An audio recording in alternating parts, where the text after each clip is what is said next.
Ya, selamat sore. Terima kasih. Ini sebetulnya namanya Diplomat Challenge. Dari mulai saya suruh membuka ini, sharingnya tata kelola itu sangat challenging sebetulnya ya. Karena itu item yang paling boring mungkin ya. Karena kalau bisnis seperti kejuaraan bisnis dan macam-macam itu yang ditanyain bisnis model dan lain-lain, seringkali melupakan yang namanya tata kelola gitu. Padahal tata kelola itu hal yang sangat penting. Nanti di sesi mentoring banyak hal Anda sekalian akan di drilling juga mengenai tata kelola. Nah, gimana sih tata kelola itu ya? Tantangannya bagaimana? Jadi yang pertama adalah kita di sini pasti semuanya pingin mengembangkan bisnisnya menjadi lebih besar dan lebih maju kan? Kalau bisa bisnisnya sampai di cabang di bulan dan di Mars gitu ya. The other side, tanpa tata kelola yang bagus itu seperti rumah yang fondasinya rapuh.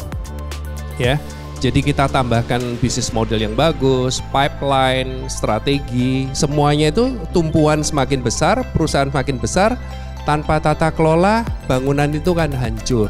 Jadi ibaratnya seperti itu ya, gampang-gampangannya. Oke, nah apa sih tata kelola itu?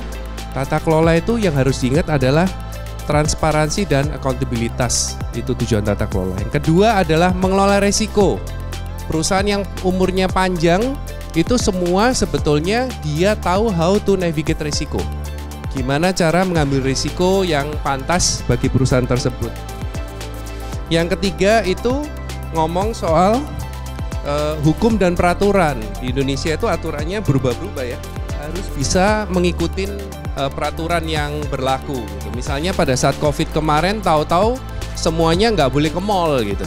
Jadi bagaimana kita beradaptasi. Kemudian dalam mengambil keputusan itu harus punya data. Tadi Pak Helmi bilang banyak yang nggak ngerti soal keuangan gitu ya. Ya, karena tata kelolanya kurang bagus. Yang kelima adalah peningkatan nilai dari perusahaan. Jadi pada saat Anda punya tata kelola yang bagus, itu pasti nanti nilai dari perusahaan akan meningkat. Ya, misalnya Anda memasukkan namanya elemen SDG gitu. Yang pertama kali ditanyakan adalah aturan perusahaan mana, perusahaan Anda yang mana yang mendukung mengenai SDG tersebut. Jadi tata kelola itu sangat penting. Saya akan tunjukkan bahwa contohnya kemarin pada saat COVID, Indonesia itu dinilai oleh negara G20 adalah negara yang terbaik dalam mengendalikan COVID. Termasuk buktinya apa? Yang diukur perkembangan negaranya, country growth-nya juga salah satu yang terbaik di Asia. Dari situ kita lihat tata kelola yang bagus, di mana fungsi presiden, Kementerian Kesehatan, masalah vaksin, itu semua dengan DPR, pengalokasian dana, itu bisa berjalan karena ada tata kelola yang bagus. Teman-teman sekalian, tata kelola itu sekali lagi saya sampaikan sangat penting sekali. Nggak usah ngomong soal digitalisasi, nggak usah ngomong yang namanya strategi, ngomong soal NPV dan lain-lain. Kalau tata kelola nggak ada, nggak akan bagus. Jadi saya harapkan teman sekalian mulai dari sekarang, mumpung perusahaannya masih kecil, tidak ada kata terlambat untuk mulai. Semakin besar perusahaannya, semakin susah nanti ngatur tata kelolanya. Terima kasih.